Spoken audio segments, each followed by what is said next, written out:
जागतिक दिव्यांग दिन या दिव्यांग दिनाचे औचित्य साधून दैनिक तरुण भारत संवाद यांच्या वतीने कोल्हापूर जिल्ह्यातील दिव्यांग वृत्तपत्र विक्रेत्यांचा सन्मान सोहळा इथं आयोजित केलेला आहे। या सन्मान सोहळ्यासाठी कोल्हापूर जिल्ह्यातील सर्व दिव्यांग वृत्तपत्र विक्रेते उपस्थित राहिले आहेत।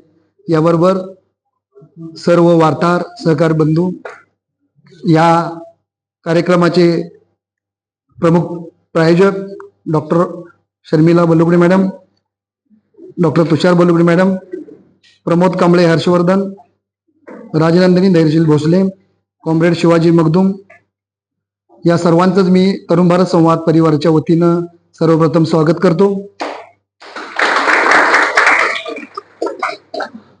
मी डॉक्टर श्रीरंग गायकवाड सर, विभागीय संपादक दैनिक तरुण भारत संवाद यांना विनंती करतो की त्यांनी या कार्यक्रमाचे प्रायोजक डॉक्टर शर्मिला बल्लुगडे मॅडम यांचं सर्वांनी टाळ्यांनी स्वागत करावं।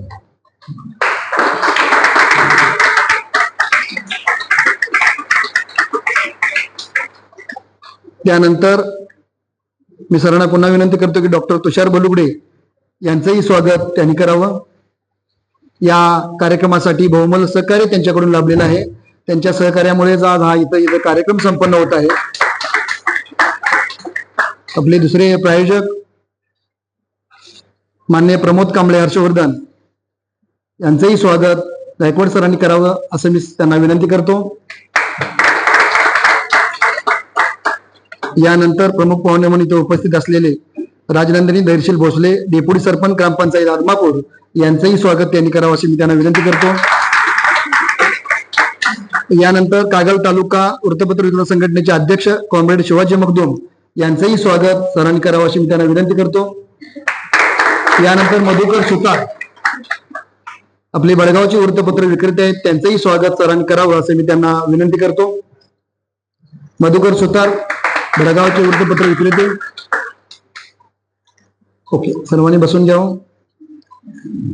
आज दिव्यांग दिनाच्या निमित्ताने हा मी इथं कार्यक्रम आयोजित केलेला आहे। त्या पाठीमागचा उद्देश म्हणजे तुम्हाला प्रोत्साहन देणे, हा त्या पाठीमागचा उद्देश आहे।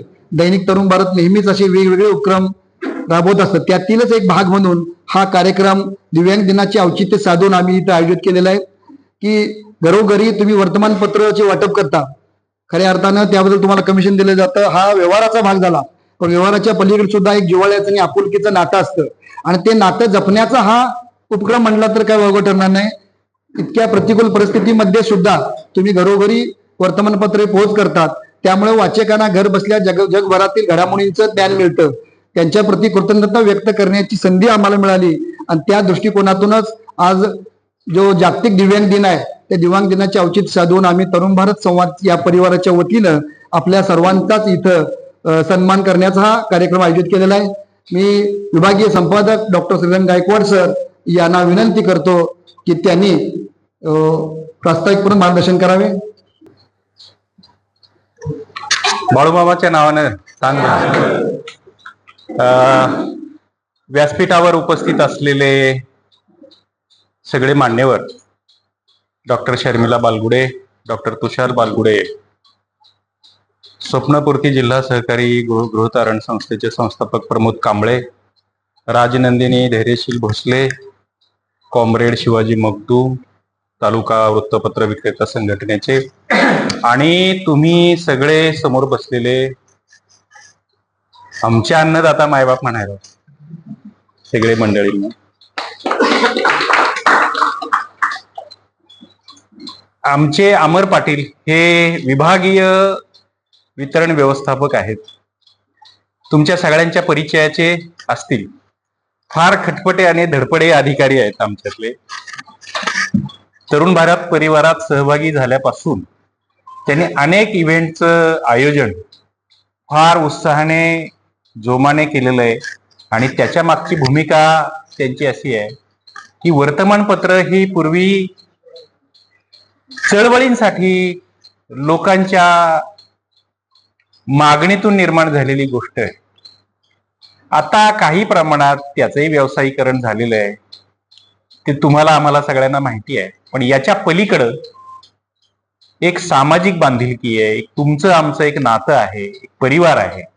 आणि या दृष्टिकोनातून जे अनेक उपक्रम घेतात त्यातल्या त्यात त्यांचा भर नेहमी असा राहिलेला आहे की आपले जे वृत्तपत्र विक्रेते आहेत, या वृत्तपत्र विक्रेत्यांना काही ना काही निमित्ताने आपण त्यांच्यापर्यंत गेलं पाहिजे, त्यांना जोडून घेतलं पाहिजे. कारण आमचं जे प्रोडक्ट आहे, आमचा जो पेपर आहे, हा घरोघरी पोहोचवण्याचं काम गेली वर्षानुवर्ष उन्हातानामध्ये पाऊस पाणी वारा याची तमा न बाळगता आत्ताच आमची ही दिव्या पत्रकार आहे आमची डिजिटलची, त्या शिरोळच्या काकांची काय नाव त्यांचं, श्रीपती परीट, त्यांची मुलाखत घेत होती.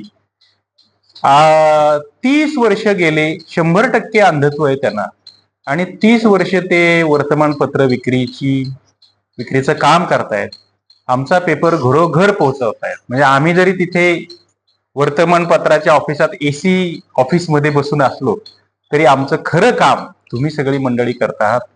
आणि त्याच्यामुळं आम्ही हा छोटा मोठा कार्यक्रम जो आहे हा तुमच्याविषयी ऋण व्यक्त करण्याचा खरं तर कार्यक्रम आहे. पण डॉक्टर साहेब, आम्ही या मंडळींच्या ऋणात आहोत, कारण यांच्यामुळं आम्ही आहोत. आत्ता आपण बाळूमामाच्या नावाचं चांगभलं केलं, जय जयकार केला. बाळूमामा ज्या देवाला बसायचे, बाळूमामा वारकरी, मी वारकरी आहे, पंढरपूर आळंदीला जातो, आपला सगळाच महाराष्ट्र वारकरी आहे. जिकडे ज्या राष्ट्रातले ज्या प्रदेशातले लोक वारीला जातात, महाराष्ट्राची व्याख्या केली आहे, तो राष्ट्र तो प्रदेश म्हणजे महाराष्ट्र. म्हणजे प्रत्येक घराघरातून वारी करणारे लोक आहेत. आणि हे वारी करणारे लोक म्हणजे एक दुसऱ्याला उपयोगी पडणारे आहेत, एकमेकाला मदत करणारे आहेत, एकमेकांच्या सुखदुःखात धावून जाणारे लोक आहेत, अशी महाराष्ट्राची ओळख आहे. परदेशी पर्यटकांनी पण वर्णन केलं. बाळूमामा असो किंवा विठोबा असो, हे लोकदैवत आहेत. आणि कमरेवर हात ठेवून आणि बाळूमामा इथं आदमापूरमध्ये बसून सगळ्या आपल्यांवर, सगळ्या लोकांवर, गोरगरिबांवर लक्ष ठेवून आहेत, त्यांच्या अडीअडचणीला उभे राहणारे अशी ही लोकदैवत आहेत. एक संत तुकाराम महाराजांचा अभंग आहे बघा, जे काकड आरतीला जात असतील त्यांना माहिती आहे. अंधळ्या पांगळ्यांचा एक विठोबा दाता, प्रसवला विश्व तोची सर्व होय जाणता. याचा अर्थ असा आहे की सगळ्यांचा एक विठोबा दाता आहे, देवाचं सगळ्यांवर लक्ष आहे, अशा अर्थाचा तो अभंग आहे.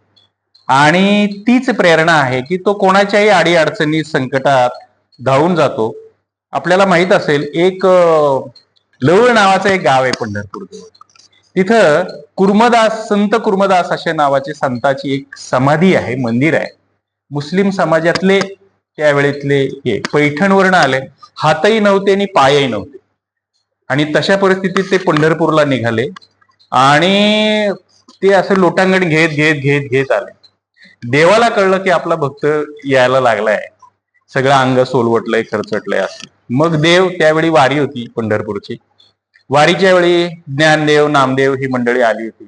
तर देवानी त्यांना सांगितलं की आपण, ते आपल्या भेटीला येत आहेत, आपण त्यांच्या भेटीला जायला पाहिजे. म्हणून नामदेवांना घेतलं, ज्ञानदेवांना घेतलं, आणि शेजारी संत सावतामाळ्याचं आरणभिंडी नावाचं गाव आहे, तिथं गेले, सावतामाळ्याच्या मळ्यामध्ये गेले, आणि सावतोबांना पण घेतलं, आणि सगळे मिळून लवळला गेले. तिथं त्याची भेट घेतली. ते ठिकाण आहे, अजून मंदिर आहे तिथं.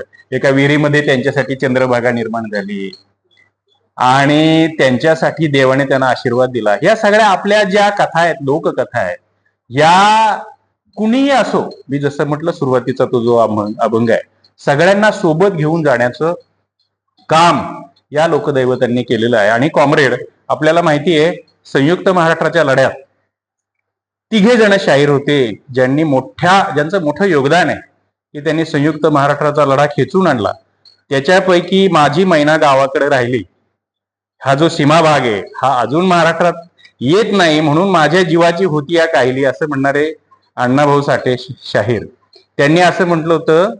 त्याच्यापैकी गव्हाणकर जे आहेत ते इथले आजऱ्याचे आहेत, बार्शीचे शाहीर अमर शेख आहेत, ते 2 शाहीर आपल्या भागातले आहेत. आणि त्यावेळी सर्व पक्षीय लोक संयुक्त महाराष्ट्रासाठी एकत्र आले होते. आपल्याला सगळा इतिहास माहिती आहे. अण्णाभाऊ साठे असे म्हटले होते की पृथ्वी ही शेषनागाच्या मस्तकावर तरलेली आहे, अशी पौराणिक कथा आहे. पण ते म्हणाले, मी असं म्हणतो की ही श्रमिकांच्या तळहातावर तरलेली आहे, आणि हे खरं आहे. तसं हा जो वृत्तपत्र व्यवसाय आहे, हा व्यवसाय तुमच्या श्रमावर टिकून आहे. तुम्ही आहात म्हणून मी सुरुवातीला म्हटलं तसं आम्ही आहोत. पेपर टाकून अशा अनेक सक्सेस स्टोरी असतात, यशोगाथा असतात, की शाळेच्या वयामध्ये, कॉलेजच्या वयामध्ये किंवा सुरुवातीच्या खडतर प्रवासामध्ये पेपर टाकून त्यांनी आपला उदरनिर्वाह केला किंवा करिअर केलं.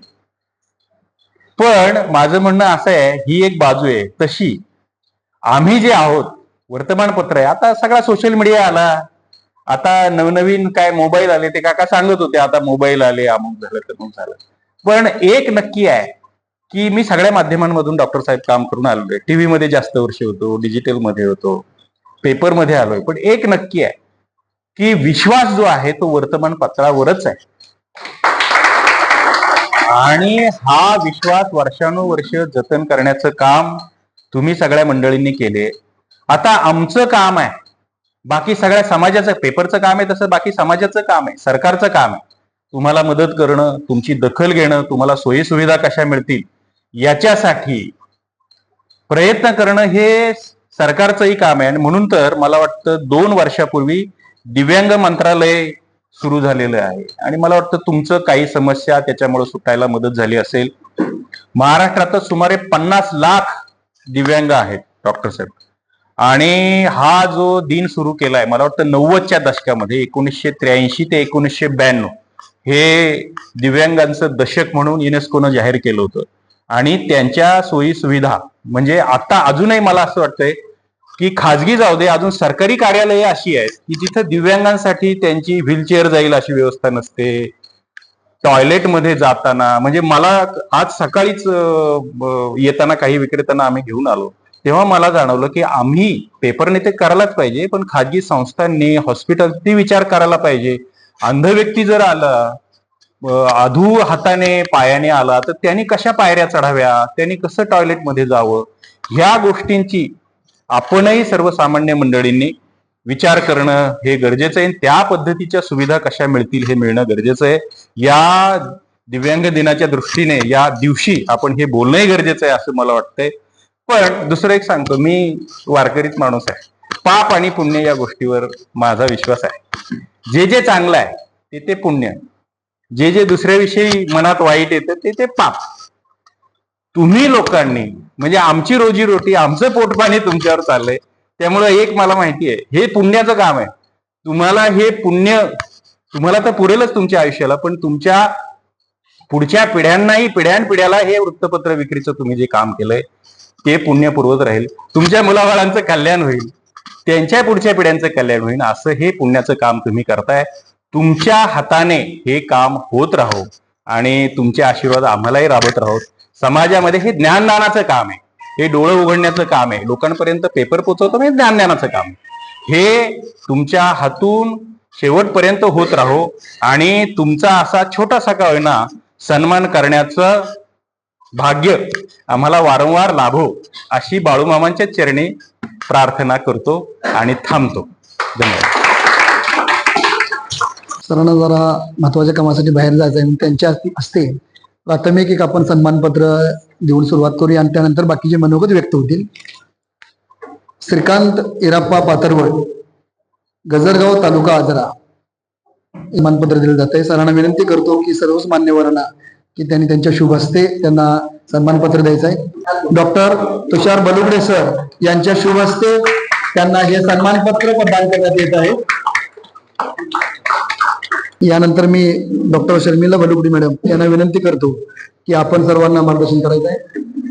नमस्कार, मी डॉक्टर शर्मिला तुषार बलुगडे, MS गायनेकोलॉजिस्ट आणि हॉटेल दिशा ऑनरची मॅनेजमेंट टीम. सर्वप्रथम सर्वांना दिव्यांग दिनाच्या हार्दिक हार्दिक शुभेच्छा. आणि ज्या तरुण भारत टीमने हा कार्यक्रम आयोजित केला त्यांचे मनपूर्वक आभार. कारण अशी लोक आहेत म्हणूनच जे कष्ट करणारे आहेत ते वर येतात आणि त्यांचा सन्मान केला जातोय. जर यांनी विचार केला नसता तर आज हे लोक व्यासपीठावर पण नसते. त्यामुळे त्यांचे पहिले आभार आहेत की त्यांच्या मनात हा विचार येतो की हे करायला पाहिजे. म्हणून मला असं वाटतं की दिव्यांग आहे म्हणून खंत न मानता उत्स्फूर्तपणे जगणारी लोक आता 80% आहेत. म्हणजे अगदी 20% लोक असे राहिले असतील की जे दिव्यांग आहे म्हणून स्वतःबद्दल खंत वाटते की मी काहीच करू शकत नाही म्हणून. पण माझ्या निदर्शनात आणि माझ्या दिसण्यामध्ये जितकी लोक आहेत ती दिव्यांग असूनही इतकं कष्ट करतात की त्यांच्याकडे बघून आम्हाला उत्स्फूर्तता येते की नाही बाबा आपण काहीतरी करायला पाहिजे. बरेचदा असं वाटतं आता बिंदास तानाजी दादा जे आहेत ते माझ्या नजरेत नेहमी असतात, नेहमी असणारे आणि खूपच कष्ट करू. म्हणजे मला इथे येऊन 8 वर्ष झाले, पण मी जितकं त्यांच्याबद्दल ऐकलं इथून पाठीमागच्या गोष्टी, जसं माझे सासरे आदमापूरचेच सेवा करतात ते, तर त्यांच्याकडून मी जितकं ऐकलंय त्यांच्याबद्दल किंवा बाकीच्यांच्याकडून, त्यांनी खूप कष्टातून स्वतःचं साम्राज्य उभं केलंय. तर मला मी आदमापुरात आल्यापासून किंवा हॉटेल चालू केल्यापासून कधीतरी अपडाऊन्स येत असतात आणि त्या डाऊन फेज मध्ये जर मी कधी गेले ना तर मला नेहमी असं वाटतं, मी त्यांना पण कधी बोलले नाही, सगळ्यांच्या समोर बोलते की मला नेहमी असं वाटतं की हे करू शकतात तर मग मी का नाही करू शकत. इतक्या म्हणजे इतक्या प्रेरणादायी गोष्टी या लोकांच्याकडून घेण्यासारख्या आहेत. आणि दिव्यांग लोक आता शासन पण करतंय बरेचसे, म्हणजे करत नाही असं नाहीये. आतापर्यंत कोणी उठूनच उभं राहिलं नव्हतं त्यामुळे कोण करत नव्हतं. आता लोक उठून उभे राहत आहेत तर शासन पण बऱ्याचशाच गोष्टी आणि बऱ्याचशा सोयी देते. अगदी दिव्यांग लोकांच्या मॅरेथॉन भरलेल्या पण मी बघितलेल्या आहेत. मागच्याच मला वाटतं 2024 ला काहीतरी झाले होते मॅरेथॉन त्यांचे. तर अशा पण गोष्टी होत आहेत. तर या गोष्टींसाठी आपण लोकांनी त्यांना सपोर्ट करणं, आपल्याकडे सगळं आहे म्हणून आपण त्यांना प्रेरणा देणं आणि त्यांना सपोर्ट करून त्यांच्या पाठीशी खंबीरपणे उभं राहणं गरजेचं आहे. तुम्ही लोक करताय तसंच सर्वसामान्य लोकांनी पण करायला पाहिजे आणि त्यासाठी जे जे काही शक्य होईल ते सगळ्यांनी करावं एवढंच मला वाटतं. धन्यवाद. यानंतर राजनंदिनी दर्शित भोसले मॅडम यांना विनंती करतो की आपण उपस्थित सर्वांना मार्गदर्शन करावं. आज जागतिक दिव्यांग दिनाच्या सर्वांना शुभेच्छा. तुमच्यासाठी खरं तर प्रत्येक दिवस महत्वाचाच आहे, आजचाच असं काही नाही. सगळ्यांच्या कामाला या माझा सलाम. आजच्या दिवशी एवढंच बोलून मी थांबते. तरुण भारत या वृत्तपत्राने दिव्यांग वृत्तपत्र विक्रेता सन्मान सोहळा आयोजित केलेला आहे. त्याबद्दल सर्वांना मी शुभेच्छा देतो आणि तरुण भारतचं अभिनंदन सुद्धा करतो की त्यांनी अशा एका विशिष्ट घटकाकडे लक्ष देऊन त्यांना उजाळा देण्याचं काम केलेलं आहे. ह्या म्हणजे एक प्रामाणिकपणानं आमची चूक मान्य करायला हरकत नाही. खरं तर 3 डिसेंबर हा दिव्यांग दिन असतोय हाच आम्हाला सर माहित नव्हतं. त्याचं कारण असं आहे कारण आम्ही दिव्यांग नाही. आम्ही दिव्यांग नसल्यामुळे आम्हाला दिव्यांग दिन कधी असतो तो आम्हाला माहित नाही. मग दिव्यांग दिनच आम्हाला माहित नसेल तर दिव्यांगांचा प्रॉब्लेम आम्हाला काय माहित असणार आहे. आणि अशा कार्यक्रमातनं आज आम्हाला आकाशातनं जमिनीवर आणायचं काम हे तरुण भारतने केलं. त्याचं कारण असं आहे की 3 डिसेंबर 1992 पासून हा दिव्यांग दिवस साजरा करण्यात आला. ठीक आहे, आज दिव्यांग दिन आहे म्हणून तुम्हाला महत्व आहे का? म्हणजे जसं बैल पोळ्यालाच बैलाला महत्व असते तसं एखाद्या दिवसादिवशीच त्यांना महत्व द्यायचं का? तर अजिबात नाही. मग तुमच्याकडे बघून मला प्रेरणा काय मिळते की माणसं शरीराने जरी अपंग असली तर ती मनानं फार मोठी श्रीमंत आहेत. ती ताकद तो आत्मविश्वास तुमच्या. माझे मित्र प्रशांत सुयेकर यांनी मला फोन केला. नवीनच मी एक पतसंस्था सुरू केलेली आहे ऑगस्ट महिन्यामध्ये. तसा माझा 10 वर्ष 12 वर्ष हा सामाजिक चळवळीशी निगडीत मी आहेच. परंतु मी तुमच्या मुद्द्यावर कधीच कुणाशी भांडलो नाही. कधीच माझं तुमच्याकडे लक्ष गेलं नाही. मी कोणाला दाखलं मिळालं नाही, कुठल्या पोरग्याला ऍडमिशन मिळालं नाही, कुठल्या मुलीवर एखादा अत्याचार झाला, अन्याय झाला, ह्या संदर्भात मी अनेक वेळा आंदोलनं केली, मी भांडलो. परंतु कधी दिव्यांगासाठी भांडलेलं माझ्या आयुष्यात मी कधी पाहिलं नाही. आमदार बच्चू कडू हे तुमच्यासाठी कार्यरत आहेत एवढे एक मला माहिती आहे. मग अशा लोकांच्यासाठी भविष्यात काम केलं पाहिजे हा एक कुठंतरी विश्वास प्रशांत सुयेकर असतील आणि तरुण भारतचे अमर पाटील यांच्याशी बोलल्यानंतर मला जाणवला आणि मला वाटते 5 मिनिटात त्यांना रिप्लाय दिला की सर इट्स ओके. जर तुमच्यासाठी काम करून माझ्या मनाला समाधान वाटत असेल तर तुमच्यासाठी इथून पुढे ज्या ज्यावेळी कार्यक्रम असेल त्यावेळी सर मी तुमच्या पाठीशी होईल.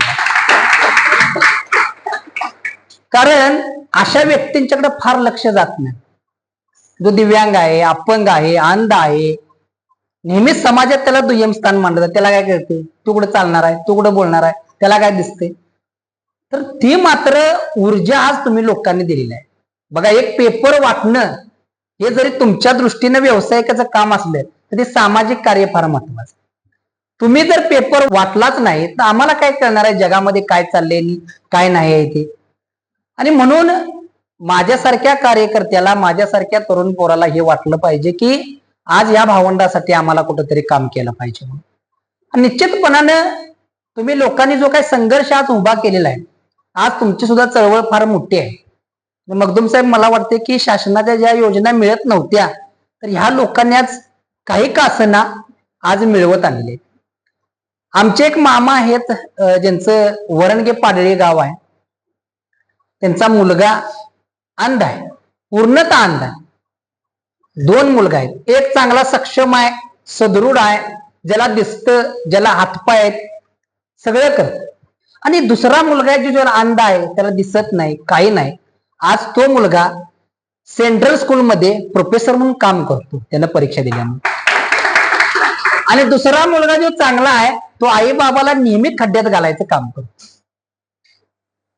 मग असा प्रश्न पडतो, ज्या मुलाला दिसत नाही त्या मुलाला सगळं आईबाबाचं दुःख कळतं, आणि ज्या मुलाला डोळ्याने दिसतं त्या मुलाला आईबाबाचं दुःख समजत नाही.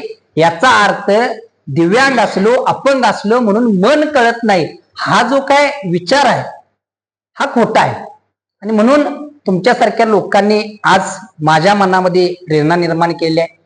आता माझ्या माध्यमातून मी काय सहकार्य तुम्हाला करू शकतो, तर तुमच्यासाठी कुठं आंदोलन असेल, तुमची चळवळ असेल, त्या ठिकाणी तुम्हाला जे काही सहकार्य लागेल, आर्थिक असेल आणि कुठला असेल ते निश्चितपणानं करू. परंतु माझी एक पतसंस्था असल्यामुळं माझा सर्वसाधारण ठेवीचा व्याजदर हा 9.5% 10% आहे. मी आजपासून सर या स्टेजवरनं तुमच्यासाठी म्हणून 11% ठेवीचा हा दिव्यांग आणि अपंग बांधवांसाठी मी जाहीर करतो.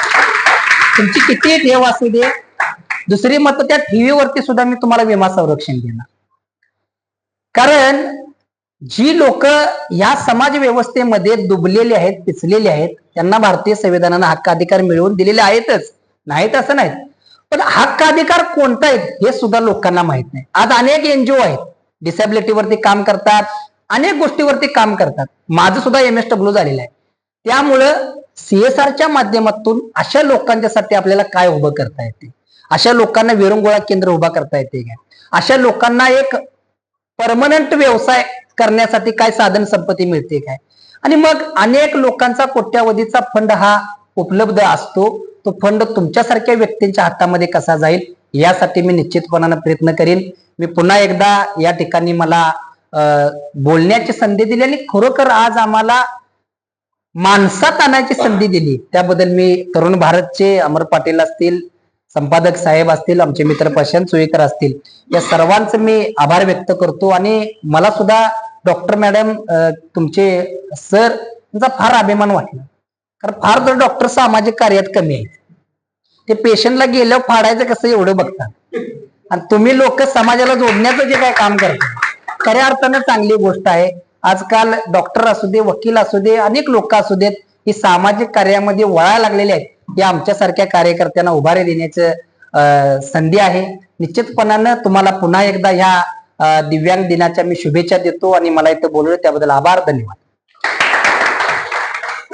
तर मी ह्या कार्यक्रमासाठी जे काय सगळं नियोजन केलं किंवा हा कार्यक्रम कल्पना म्हणजे आम्हालाही असं वाटत नव्हतं की येत्याला 1-2-3 दिवसांतर असा एक भव्य दिव्य कार्यक्रम आम्ही घेऊ. आणि आम्हालाही आमच्या सोबत काही अपंग बांधव काम करतात ह्याची आम्हालाही जाणीव होती, ती या निमित्तानं झाली. त्याबद्दल त्यांनी जो कार्यक्रम घेतला त्याबद्दल त्यांचं तरुण भारत परिवाराचं इथं जे प्रायोजक म्हणून आमच्या मॅडम बसले आहेत त्यांनी एका फोनात लगेच हा ओके ठीक आहे करूया असं जे काय हे सांगितलं. आमच्या राजनंदिनी ताई आहेत, त्यांनी भोसले सर उपस्थित नव्हते तर ठीक आहे मी येतो तुमच्या कार्यक्रमाला, वेळ देतो, आणि त्या पद्धतीने त्या आल्या. त्याच्यानंतर आमचे जे आजच पहिल्यांदाच भेट झालेले हर्षवर्धन सर आहेत, तर त्या सगळ्यांचं मी आणि मुख्य सगळ्यात महत्वाचं साहेबांचं सगळ्यांचं मी इथं आभार व्यक्त करतो, अभिनंदन करतो. अशा पद्धतीने आम्हाला भविष्यात चांगली संधी द्यावी आणि आम्हालाही बोलण्याची, पुढे जाण्याची या निमित्ताने प्रेरणा मिळते, या निमित्तानं सगळ्यांची भेट होते. आणि आपल्याकडूनही जे काही लागेल ते सगळं सहकार्य या निमित्तानं करता येईल असं मी या ठिकाणी नमूद करतो. मगापासून मी 2-3 वक्त्यांच्याकडून असं ऐकलं की अपंगांच्याकडून किंवा दिव्यांगांच्याकडून आम्ही प्रेरणा घेतोय किंवा त्यांच्याकडे पाहिल्यानंतर आमचं दुःख आम्ही विसरतोय. तर सर, मला या ठिकाणी नमूद करावं असं वाटतंय की हे एका दिवसात नाही झालं. हा अपंग माणूस अपंगांपासून धडधाकडांच्या पुढे गेला, हे एका दिवसात नाही झालं. तर यासाठी खूप लोकांचं योगदान आहे. आज मला ते तिथं बसल्यानंतर ते सगळं दिसत होतं की ज्यावेळी मी मुरगुडला शाळेला जात होतो त्यावेळी माझ्या सोबतचे विद्यार्थी असतील जे माझं दप्तर घेऊन पुढं माझी सीट पकडायचे, माझ्या सीटवरती दप्तर ठेवायचे. जे काही एसटी ड्रायव्हर आहेत ते म्हणजे एसटी ड्रायव्हर तर कुणालाही पुढे घ्यायचे नाहीत, पण मला पुढे घ्यायचे. म्हणजे ह्या सगळ्यामध्ये ह्या समाजाचा सुद्धा भाग आहे. फक्त आम्ही पुढे एक पाऊल टाकणं गरजेचं आहे. आज वृत्तपत्र विक्री करताना सुद्धा बरेचसेच लोक, सुरुवातीपासून मला असा अनुभव आला की काही पेपर स्टॉलवर घेऊन जाणारा माणूस हा आपला पेपर घेऊन जातोयच, पण त्याच्यासोबत ठीक आहे 2-3 मी टाकतो जाता जाता. म्हणजे हे कुठेतरी विसरता कामा नये. ह्या गोष्टी पण त्याच्यामध्ये आहेत. त्याच्यानंतर जो आम्हाला रिस्पेक्ट समाजाकडून मिळतो म्हणून आम्ही पुढे जातो. त्याच्यामुळे या कार्यक्रमाच्या निमित्तानं मी त्या सर्व घटकांचं, सगळ्यांची नावं घेता येणार नाहीत, पण त्या सर्व घटकांचं जे दिव्यांगांना सन्मानानं जगण्याचं सामर्थ्य देतात त्या सर्वांचं या निमित्तानं आभार व्यक्त करतो आमच्या सर्व दिव्यांगांच्या वतीनं. आणि अमर पाटील सरांनी हा कार्यक्रम घेतला त्याबद्दल त्यांचं अभिनंदन करतो. आणि त्या निमित्ताने ज्या काही गोष्टी झाल्या, म्हणजे आता आमचे कॉम्रेड म्हणले की तुमचं दिव्यांगांचं काही कार्यक्रम असला तर आम्हाला सांगा. अहो, आम्हाला हत्तीचं बळ मिळालं त्या निमित्ताने. कॉम्रेड म्हणजे नॉट अ जोक, आम्ही बघितलंय ते. तर या सगळ्यांचं मी आभार मानतो. मला बोलण्याची इथं संधी दिली त्याबद्दल आभार मानतो आणि थांबतो. जय हिंद, जय महाराष्ट्र, जय भाऊ. यानंतर कॉम्रेड शिवाजी मगदूम यांना विनंती करतो की आपण सर्व वृत्तपत्र विक्रेते व सर्वांना मार्गदर्शन करावं.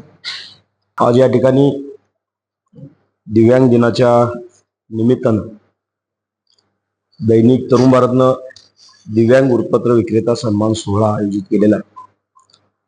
मी पहिल्यांदा दैनिक तरुण भारतचं सर्वच पेपर विक्रेत्यांच्या वतीनं मी या ठिकाणी अभिनंदन करतो.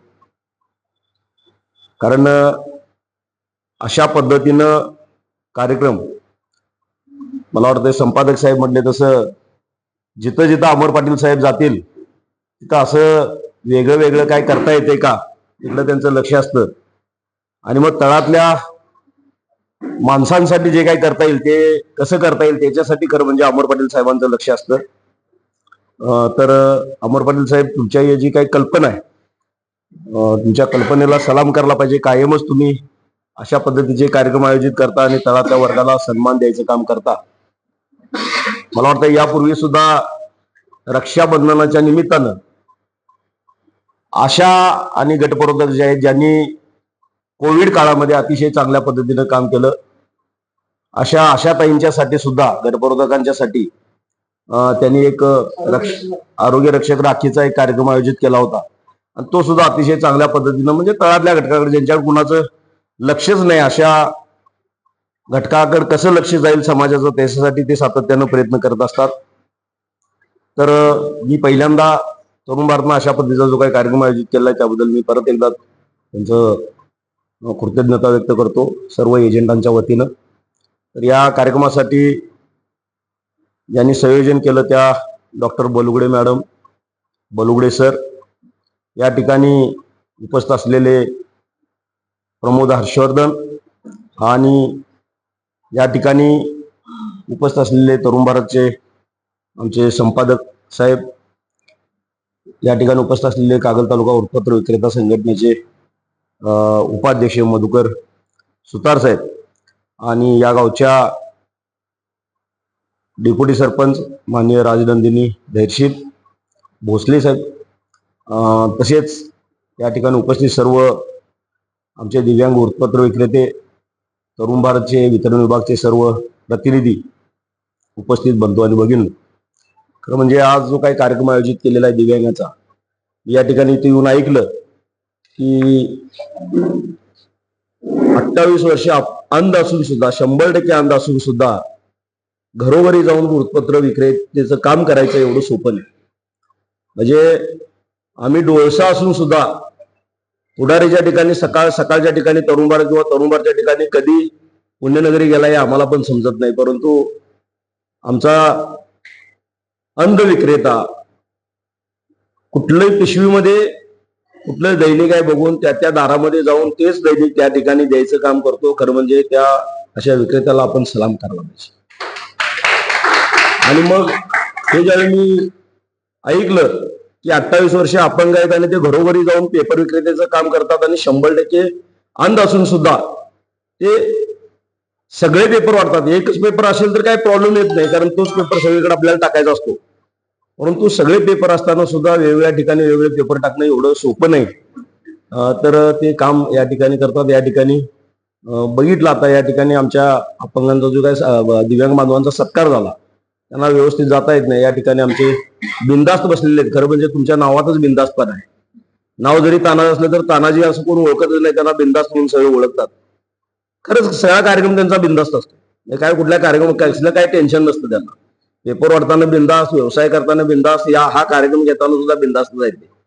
तर त्यांच्याकडे जर बघितलं, त्यांना जर इथे या म्हटले, तिथं आता ते एकदम व्यवस्थित दिसतात, परंतु इथं या म्हटले तर ते कशा पद्धतीने येतात जर बघितलं तर मग ते लक्षात येते की हा माणूस दिव्यांग आहे. त्यांना खुर्चीवर बसताना सुद्धा कसरत करून बसावी लागते आणि अशा अवस्थेमध्ये ज्यावेळी पेपर वाटायचं काम करतात. खरोखर तुमच्याकडे बघितलं की आमच्यासारखा आळशी माणसाला वाटते मग आम्ही दिव्यांग आहे काय असं एक वाटायला सुरुवात होते. तर तुमचं एकूणच जर काम बघितलं तर तुमच्या सगळ्यांच्या कामाला सलाम करायला पाहिजे. दिव्यांगांसाठी अजून भरपूर योजना असतात, परंतु त्या योजना आपल्यापर्यंत पोहोचत नाहीत. अगदी घरपाळ्यामध्ये सुद्धा 50% सवलत आहे, परंतु ग्रामपंचायत स्तरावरती देतात का नाही तिकडे सुद्धा आपल्याला बघायला पाहिजे. ग्रामपंचायतीकडे जो काही महसूल जमा होतो त्यामधून सुद्धा 3% आपल्याला लाभ द्यायचा आहे. मग त्याचं काय द्यायचं ते ग्रामपंचायत पातळीवर नियोजन करून त्याचा लाभ तुम्हाला वितरित करायचा आहे, परंतु तो काही सगळीकडेच मिळत नाही अजून, असं एकूणच वातावरण सगळीकडलं दिसतं.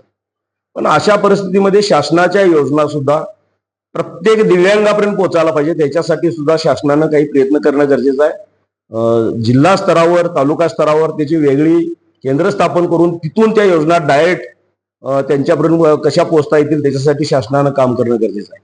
आज वृत्तपत्र विक्रेता म्हणून काम करत असताना संपादक साहेब आपली मागणी आहे आमची की वृत्तपत्र विक्रेत्यांसाठी एक स्वतंत्र कल्याणकारी मंडळ व्हायला पाहिजे. जसं बांधकाम कामगारांसाठी कल्याणकारी मंडळ झालेलं आहे, घरेलू कामगारांसाठी कल्याणकारी मंडळ झालेलं आहे, माथाडी कामगारांच्यासाठी कल्याणकारी मंडळ झालेलं आहे, तसं आमच्या वृत्तपत्र विक्रेत्यांच्यासाठी सुद्धा कल्याणकारी मंडळ व्हायला पाहिजे अशी आमची मागणी आहे. मध्ये इलेक्शनच्या अगोदर जे काय एका दिवसात शेकड्यानं जे काही परिपत्रकं काढली त्यामध्ये आमचं एक परिपत्रक आहे, त्यामध्ये आमचा एक निर्णय आहे. आमच्यासाठी वृत्तपत्र विक्रेता कल्याणकारी मंडळ स्थापन झाला अशी पेपरला बातमी पण आहे, परंतु अद्याप तिची अंमलबजावणी होत नाही. आमच्या घटकाकडे कुणाचं लक्षच नाही.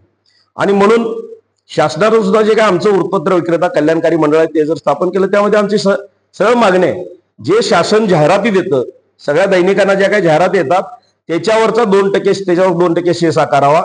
त्या शेसमधनं जमा होणारी जी काही रक्कम आहे ती रक्कम आमच्या वृत्तपत्र विक्रेत्यांसाठी खर्च करावी अशी साधी मागणी आहे आमची. आणि आमचं कल्याणकारी मंडळ जर झालं, वृत्तपत्र विक्रेत्यांचं कल्याणकारी मंडळ जर झालं तर त्याच्यामध्ये बांधकाम कामगार कल्याणकारी मंडळामध्ये जे काही बोगसगिरी झालेली आहे तसे आमच्यात अजिबात होणार नाही. बांधकाम कामगार कल्याणकारी मंडळाकडे कुठले पण दाखले आणतात, कुणाचे पण दाखले जोडतात, तिकडे नोंदी होतात, भांडी आणि पेटे ढेगानं सगळे घेऊन जातात, आपल्याला दिसतंय, आपण ते बघत आलेलो आहे. परंतु वृत्तपत्र विक्रेत्यांचं कल्याणकारी मंडळ जर झालं तर एक सुद्धा बोगस त्यामध्ये होणार नाही, कारण त्याची नोंद सगळ्या दैनिकांच्याकडे आहे. आणि त्यामुळे आमचं मंडळ जरी रक्कम आमच्याकडे कमी जमा झाली तर जास्तीत जास्त लाभ आपल्याला तुम्हाला मिळू शकतोय, आपल्याला संरक्षण सुद्धा मिळू शकतंय. असं कल्याणकारी मंडळ होणं साहेब आमच्यासाठी गरजेचं आहे. आणि याच्यासाठी सर्वच दैनिकांनी सुद्धा आवाज उठवायला पाहिजे असं आम्ही प्रत्येक वेळी सगळ्या कार्यक्रमांच्या मध्ये आम्ही सांगत आलेलो आहे. कारण हे जर वृत्तपत्र विक्रेता कल्याणकारी मंडळ झालं तर मग आमची मुलं जे आहेत पेपर विक्रेत्याचं पोरगं पेपर विक्रेता होणार नाही, ते सुद्धा मॅडम सारखं डॉक्टर, वकील, इंजिनियर होईल. त्याला शिकायसाठी आमच्याकडे काहीतरी आर्थिक बळ येईल.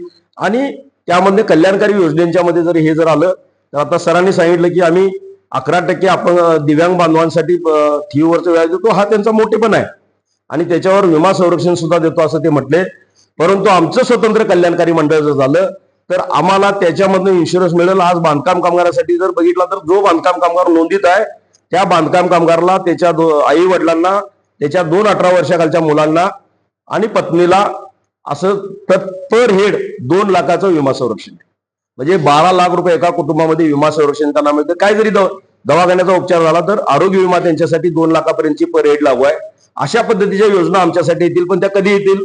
आमच्यासाठी कल्याणकारी मंडळ झालं तर येतील. आणि जोपर्यंत त्या कल्याणकारी मंडळ आमच्यासाठी जोपर्यंत होत नाही तोपर्यंत आम्हाला कुठलंही संरक्षण नाही. आज जरी आमचा पेपर विक्रेता, मग दिव्यांग पेपर विक्रेता असेल किंवा आमच्यासारखा चांगला सदृढ जरी पेपर विक्रेता असला आणि जर काय जाता पेपर वाटताना जाता येता जर काय झालं, अपघात झाला आणि काय झालं तर आमच्या बायका पोरांना बघायला पाठीमागं आम्हाला कुठलीही सुरक्षा नाही. आणि म्हणून आमच्यासाठी मंडळ व्हायला पाहिजे. याच्यासाठी सातत्यानं आपले लढे असतात.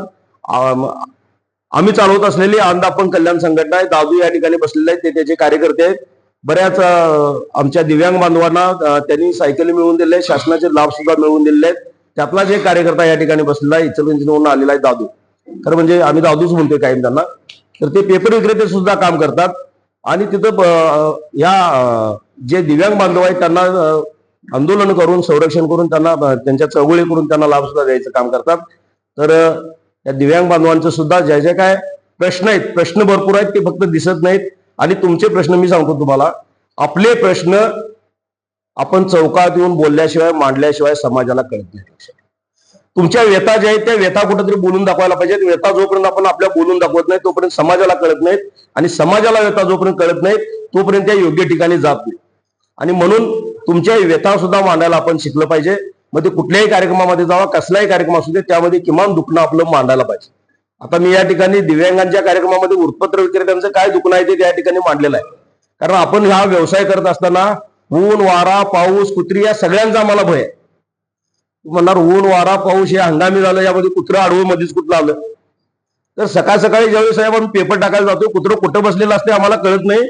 पेपर टाकताना ते झामक्यान त्याच्या अंगावर पेपर पडला की त्या पेपर सकट आमच्या अंगावर येते. या कुत्र्याचं सुद्धा आम्हाला भय आहे. आणि पाळलेल्या कुत्र्याचं बाहेर बोर्ड लिहितोय कुत्र्यापासून सावधान, पण पेपर आम्हाला तिथे टाकायला लागतोय. कुत्र्यापासून सावधान म्हणून बोर्ड वाचायचा, पण पेपर टाकल्याशिवाय आम्हाला पर्याय नाही. कारण त्याला पेपर त्या वाचकाला देणं हे आमचं कर्तव्य असतं. मग तुम्ही काही घेऊ. पावसाळ्यात तर आमची अवस्था साहेब अशी आहे, या सगळ्या पेपर विक्रेत्यांची, म्हणजे आमची अवस्था अशी आहे. दिव्यांग बांधवांनी काय करायचं हा माझ्या समोरचा प्रश्न आहे. गेट बाहेर असते, त्याच्या आतमध्ये त्यांचं घर असते, पेपर न भिजता त्या वाचकापर्यंत पोहोचवायचा असतोय. अशा परिस्थितीमध्ये किमान आम्ही उठून जाऊन परत हाक मारून काहीतरी करून त्यांना देऊया. दिव्यांग बांधवांना आमच्या तिथपर्यंत पोहोचायचं कसं, हा खरं म्हणजे आमच्या वृत्तपत्र विक्रेत्यांच्या समोरचा प्रश्न आहे. म्हणजे असे बरेच प्रश्न असे आहेत की जे प्रश्न आम्हाला सुद्धा ते न सुटणारे प्रश्न आहेत. आणि म्हणून मगाशी साहेबांनी खरं म्हणजे संपादक साहेबांनी अतिशय चांगला एक उल्लेख केला की आपण सगळीकडे जर बघितलं तर दिव्यांगांना त्या शासकीय कार्यालयामध्ये जायला कुठं त्यांच्यासाठी स्वतंत्र रस्ता नाही, त्याच्यासाठी स्वतंत्र व्यवस्थाच काय नाही, बाथरूमची त्यांच्यासाठी टॉयलेटची व्यवस्था स्वतंत्र नाही. म्हणजे अशी परिस्थिती आज सगळीकडे. जरी स्वतंत्र दिव्यांग कक्ष जरी स्थापन झाला असेल, मंत्रालय स्थापन झालं असलं तरी दिव्यांग मंत्रालयानं अजून दिव्यांगांच्या पर्यंत जे काही सेवा सुविधा द्यायला पाहिजेत, त्याच्यासाठी जी काही खाली परिपत्रक द्यायला पाहिजे ते अजून काढलेले आपल्याला दिसत नाहीत. आणि त्याच्यासाठी भविष्यातला आपला मोठा संघर्ष आपल्याला सुद्धा करावा लागेल. वृत्तपत्र विक्रेता म्हणून असेल किंवा दिव्यांग बांधव म्हणून असेल तर जो काही संघर्ष करावा लागेल, त्या सगळ्या संघर्षामध्ये आमच्या सगळे पेपर विक्रेते तुमच्या सोबत आहेत. तुम्ही त्यामध्ये एकटे नाही, एवढंच या ठिकाणी सांगतो. आणि परत एकदा दैनिक तरुण भारत आणि सगळ्या टीमचं या ठिकाणी हा अतिशय चांगल्या पद्धतीचा कार्यक्रम आयोजित केला आणि त्याला सपोर्ट करायचं काम या ठिकाणी डॉक्टर मॅडम असतील, सर असतील, हर्षवर्धन सर असतील, यांनी जे काय सपोर्ट करायचं काम केलं त्याबद्दल मी त्यांचं सुद्धा या ठिकाणी मी एक वृत्तपत्र विक्रेता या नात्यानं तुमचं सुद्धा या ठिकाणी अभिनंदन करतो आणि थांबतो. इन्क्लाब जिंदाबाद. कागल तालुका वृत्तपत्र विक्रेता संघटनेचे उपाध्यक्ष यांना विनंती करतो की उपस्थित सर्वांना आपण मार्गदर्शन करायचं आहे. प्रथम सर्वांना नमस्कार. या जागतिक दिव्यांग दिनानिमित्त दिव्यांग बंधूंना आणि भगिनींना माझा सलाम. कार्यक्रमाचं खरं श्रेय दैनिक तरुण भारत आणि इतर पेपरांनी घ्यावं. आणि त्याचबरोबर अजय अमर पाटील जे आहे निवडक कार्यक्रम घेत असतात. प्रत्येक दैनिकाला जाईल तिथं कुठला तरी वेगळा कार्यक्रम वाचकांसाठी किंवा वृत्तपत्र विक्रेत्यासाठी आहेच. माझे सगळे माझे सहकारी मित्र आहेत, आदरणीय व्यासपीठ आहे, अशाच स्वरूपाचे कार्यक्रम घेऊन आम्हाला चांगल्या पद्धतीनं मार्गदर्शन करावं असे मी त्यांना विनंती करतो. आणि यापुढं येणाऱ्या सर्वच दिन जे आहेत, मग जागतिक वृक्ष दिन असेल, जागतिक ग्रंथ दिन असेल, जागतिक दिव्यांग दिन असेल, जागतिक वृत्तपत्रविक्रेता दिन असेल, असे सर्वच दिन एकत्र साजरे करावेत आणि आम्हाला योगदान असं मोलाचं मार्गदर्शन करावं असं मी दैनिक तरुण भारत या वृत्तपत्र विक्रेत्यांना विनंती करतो की त्यांचं अभिनंदन करावं. यापुढे सर्व जे कार्यक्रम होणार आहेत त्याचं श्रेय सर्व विक्रेता बंधूंना द्यावं असं मी नम्र विनंती करतो आणि या दिव्यांग दिनानिमित्त त्या सर्वांना शुभेच्छा देतो. मी इथे थांबतो. जय हिंद, जय महाराष्ट्र. यानंतर सर्व दिव्यांग वृत्तपत्र विक्रेत्यांच्या वतीने बिंदास उर्फ तानाजी पाटील आता मार्गदर्शन व्यक्त करतील. सरांनी मग सांगितलं होतं ज्याची सर्वांना आता प्रतीक्षा येतो सन्मान सोहळा. सर्व दिव्यांग वृत्तपत्र विक्रेत्यांना आम्ही इथं सन्मानपत्र देणार आहोत. मी ज्या दिव्यांग वृत्तपत्र विक्रेत्यांचं नाव वाचन त्यांनी व्यासपीठावर समोर येऊन तो सन्मान मान्यवरांच्या हस्ते स्वीकारायचा आहे. सरांची संकल्पना खूप छान आहे की आपण थेट जागेवर तुम्हाला दिया, तेच खऱ्या अर्थाने अभिप्रेत ठरेल. तुमच्यासाठी फार महत्वाची गोष्ट आणि अभिप्रेत ठरेल. मी सर्वच मान्यवरांना विनंती करतो की आपण त्यांना ज्या ठिकाणी आहे त्या ठिकाणी जाऊन त्यांचा सन्मानपत्र देऊन त्यांचा गौरव करायचा आहे. दादासो चंद्रकांत कांबळे कबनूर येथील वृत्तपत्र विक्रेते आहेत. शर्मिला बलुगडे मॅडम यांना विनंती करतो की त्यांनी त्यांच्या शुभ हस्ते संतोष नरसाप्पा यलगार इचलकरंजी शहरातील वृत्तपत्र विक्रेते आहेत. स्वतः दिव्यांग असून सुद्धा ज्ञानाचा प्रकाश वाचकांच्या घरी पोहोचावा यासाठी अविरत धडपड करणाऱ्यांचा सन्मान करून संवाद होतोय. सर्वांनी टाळ्यांच्या गजरात त्यांचं स्वागत करायचं आहे. मी हर्षवर्धन सर यांना विनंती करतो की त्यांनी त्यांच्या शुभ हस्ते त्यांचा सन्मान करायचा आहे. कल्लू चव्हाण कोल्हापूर.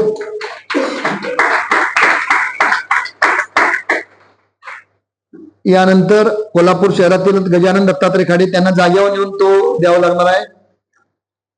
गजानन खाडे स्वतः जरी अडखळ्यात चालत असले तरी वाचकांपर्यंत वृत्तपत्र पोच करण्याचा त्यांचा नेम काही चुकला नाही. खऱ्या अर्थाने इथे होतोय आणि हा सन्मान करताना आम्हालाही अभिमान येतोय की आमच्या परिवारातील ते घटक आहेत.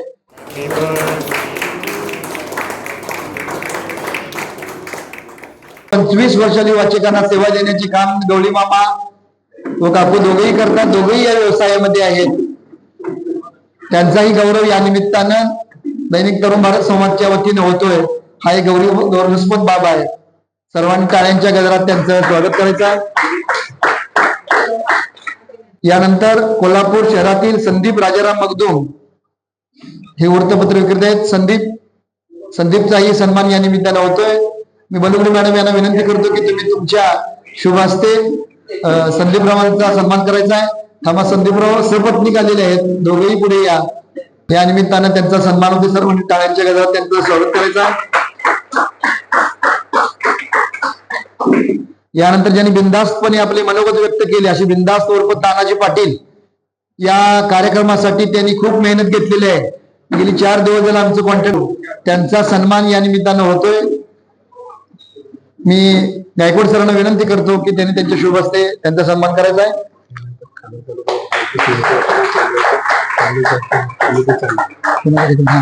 यानंतर कागल तालुक्यांच्या वतीने सुद्धा त्यांचा सत्कार घ्यायचा आहे. कॉम्रेडच्या हस्ते मधुकर सुतार व शिवाजी मगदूम यांच्या हस्ते तानाचा सत्कार होतोय. खास तानासाठी स्पेशल बिंदास सरकार.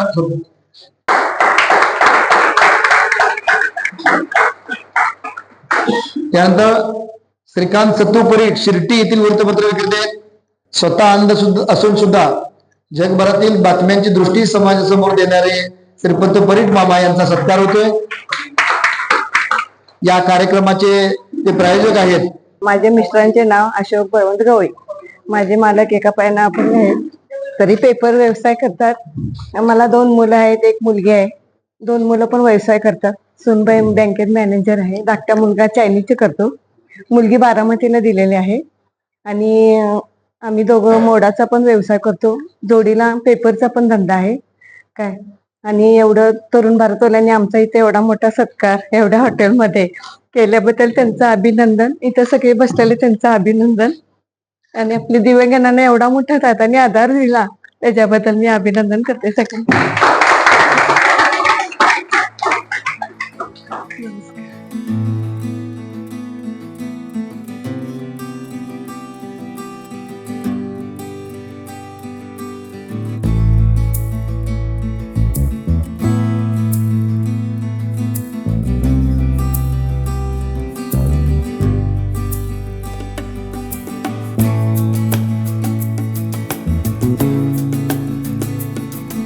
आहे.